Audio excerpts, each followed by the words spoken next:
यहूदिया के नासरत नगर में मरियम नामक एक युवती रहती थी जो अपनी पवित्रता, धर्मपरायणता और सरलता के लिए जानी जाती थी। मरियम की सगाई यूसुफ नामक एक व्यक्ति से हुई थी जो दाऊद राजा के वंश से था। मरियम अपने सामान्य जीवन में व्यस्त थी, तभी एक दिन स्वर्गदूत गैब्रियल उसके पास आया। गैब्रियल ने मरियम को संबोधित करते हुए कहा, हे मरियम, परमेश्वर ने तुम्हें चुन लिया है। डरो मत, क्योंकि तुम पर परमेश्वर की विशेष कृपा हुई है। तुम एक पुत्र को जन्म दोगी और उसका नाम यीशु रखना। स्वर्गदूत ने आगे कहा, वह महान होगा और परमप्रधान का पुत्र कहलाएगा। परमेश्वर उसे दाऊद के सिंहासन पर बैठाएगा और उसका राज्य अनंतकाल तक बना रहेगा। मरियम ने यह सुनकर विस्मय और जिज्ञासा से पूछा, यह कैसे संभव होगा, क्योंकि मैंने अभी विवाह नहीं किया है। स्वर्गदूत ने उत्तर दिया, यह पवित्र आत्मा के द्वारा होगा। परमप्रधान की शक्ति तुम्हारे ऊपर छा जाएगी और इसलिए जो बालक जन्म लेगा वह पवित्र होगा और परमेश्वर का पुत्र कहलाएगा। मरियम ने नम्रता से इस दिव्य योजना को स्वीकार करते हुए कहा, मैं प्रभु की दासी हूँ। जो आपने कहा है वह पूरा हो। जब यूसुफ को पता चला कि मरियम गर्भवती है तो वह चिंतित और उदास हो गया। उसने सोचा कि यह स्थिति समाज में मरियम और उसके लिए शर्मिंदगी का कारण बन सकती है। इसलिए उसने मरियम से विवाह न करने और चुपचाप रिश्ता तोड़ने का विचार किया। उसी रात यूसुफ को स्वप्न में एक स्वर्गदूत ने दर्शन दिया। स्वर्गदूत ने कहा, हे यूसुफ, डरो मत।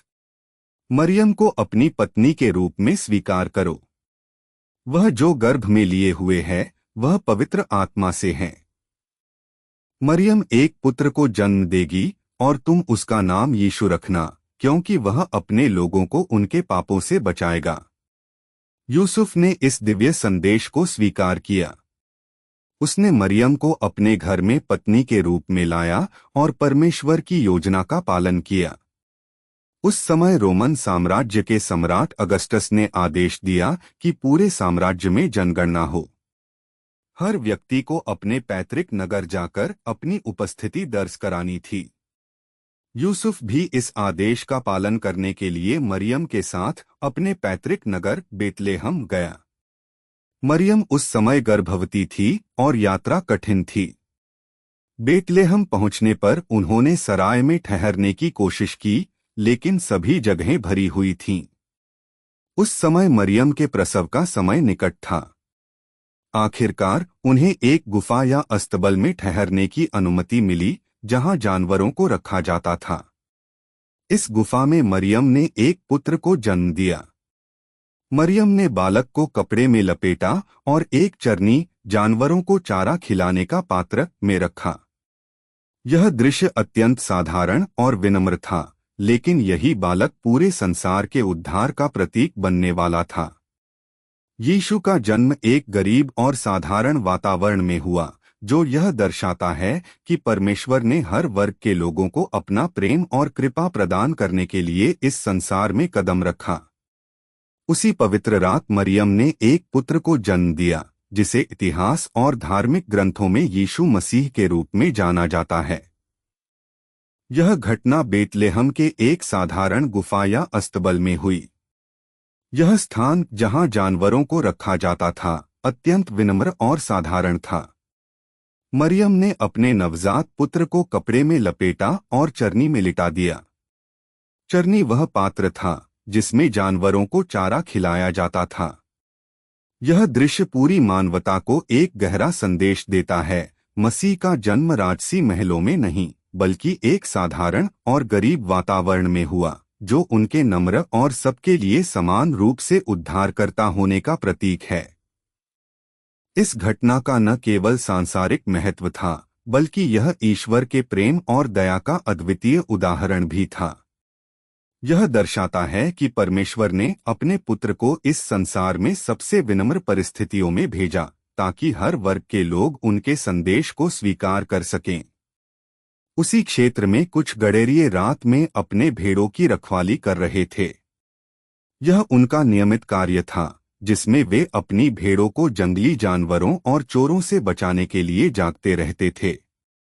अचानक रात के अंधेरे में एक उज्ज्वल प्रकाश छा गया। एक स्वर्गदूत उनके सामने प्रकट हुआ। यह दृश्य अद्भुत और अप्रत्याशित था, जिससे गडेरिये भयभीत हो गए। स्वर्गदूत ने उन्हें सांत्वना देते हुए कहा, डरो मत, मैं तुम्हें बड़ी खुशी की खबर सुनाने आया हूं जो पूरे संसार के लिए है। आज दाऊद के नगर बेतलेहम में तुम्हारे लिए उद्धारकर्ता मसीह का जन्म हुआ है। वह है जिसका इंतजार तुम्हारे पूर्वजों ने किया था। यह तुम्हारे लिए एक चिन्ह होगा, तुम एक बालक को कपड़े में लिपटा हुआ और चरनी में लेटा हुआ पाओगे। स्वर्गदूत के इस संदेश के बाद अचानक आकाश में एक विशाल स्वर्गीय सेना प्रकट हुई।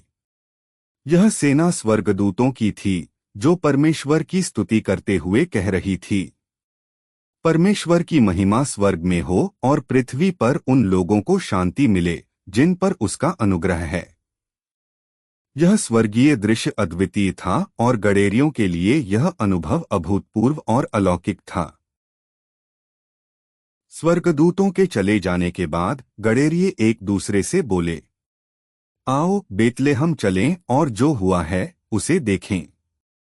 चलो उस बालक को देखें जिसके बारे में प्रभु ने हमें बताया है। वे तुरंत बेतलेहम के लिए रवाना हुए। गडेरिये चरनी की ओर गए और उन्होंने वहां मरियम, यूसुफ और नवजात यीशु को देखा। यह दृश्य बिल्कुल वैसा ही था जैसा स्वर्गदूत ने उन्हें बताया था। बालक यीशु कपड़ों में लिपटा हुआ था और चरनी में लेटा हुआ था। गडेरियों ने इस अद्भुत घटना के बारे में मरियम और यूसुफ को बताया।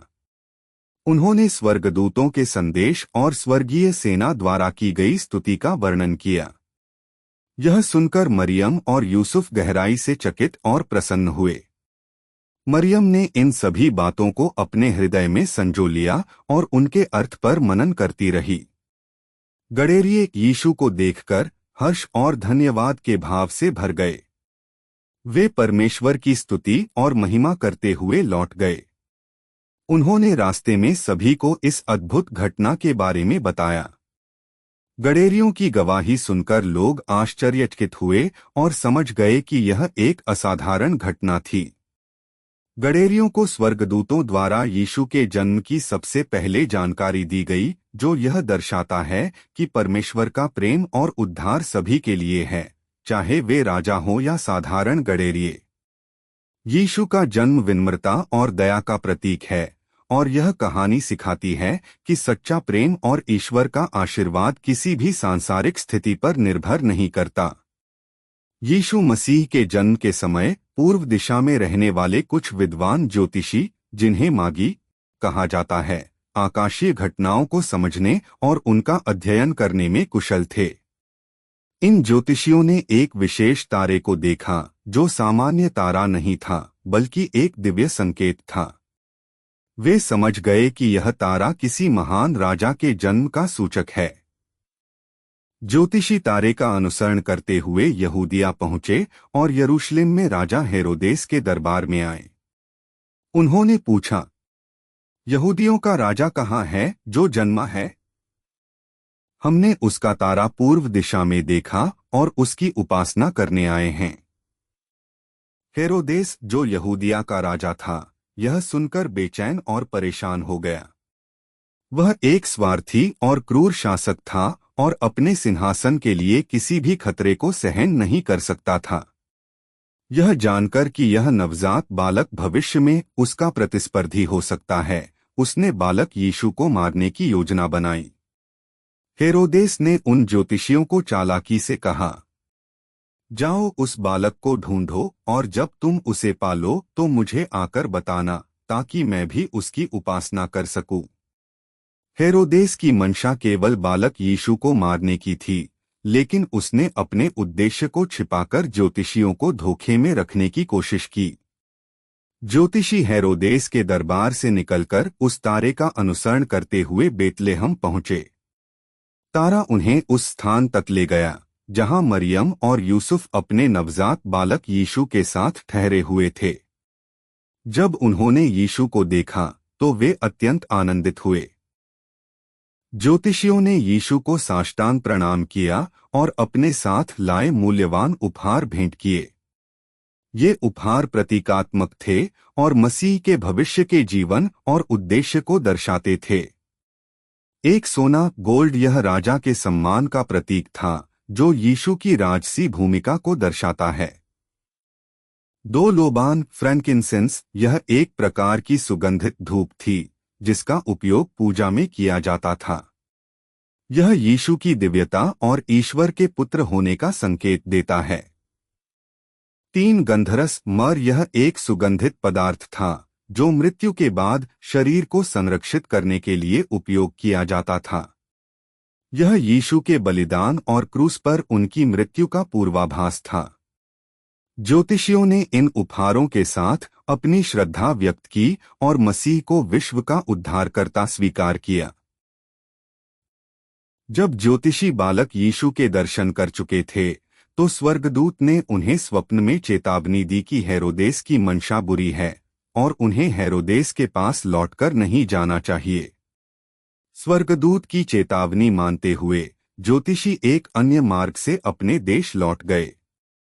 इसी समय स्वर्गदूत ने यूसुफ को भी स्वप्न में दर्शन देकर कहा, उठो, बालक और उसकी माता को लेकर मिस्र चले जाओ। हेरोदेस बालक को मारने की योजना बना रहा है। जब तक मैं न कहूं वहीं ठहरो। यूसुफ ने स्वर्गदूत की आज्ञा का पालन किया। वह तुरंत मरियम और बालक यीशु को लेकर रातों रात मिस्र की ओर रवाना हो गया। मिस्र यहूदिया से बाहर था और हेरोदेस के अधिकार क्षेत्र से दूर था, इसलिए यह एक सुरक्षित स्थान था। इस दौरान हेरोदेस ने यह जानने के बाद कि ज्योतिषियों ने उसे धोखा दिया है, क्रोध में आकर बेतलेहम और उसके आसपास के सभी 2 वर्ष से छोटे बालकों को मरवा दिया। यह क्रूर घटना निर्दोष बालकों का संहार मासकर ऑफ द इनोसेंट्स कहलाती है। यूसुफ, मरियम और बालक यीशु ने मिस्र में तब तक शरण ली जब तक हेरोदेस की मृत्यु नहीं हो गई। इसके बाद स्वर्गदूत ने पुनः यूसुफ को स्वप्न में दर्शन देकर यहूदिया लौटने का निर्देश दिया। यीशु मसीह का जन्म एक साधारण स्थान पर हुआ, लेकिन यह घटना पूरी मानवता के लिए एक महान संदेश लेकर आई। उनकी विनम्र शुरुआत और जन्म के समय की घटनाएं यह दर्शाती हैं कि मसीह केवल उच्च वर्ग के लोगों के लिए नहीं, बल्कि पूरी दुनिया के उद्धार के लिए आए थे। यह कहानी हमें प्रेम, विश्वास और ईश्वर की योजना के प्रति समर्पण का महत्व सिखाती है। ज्योतिषियों की यात्रा, उनके उपहार और हेरोदेस की क्रूरता के बावजूद मसीह की सुरक्षा में परमेश्वर की भूमिका यह दिखाती है कि जब भी संकट आता है, ईश्वर अपने उद्देश्य को पूरा करने के लिए साधन प्रदान करते हैं।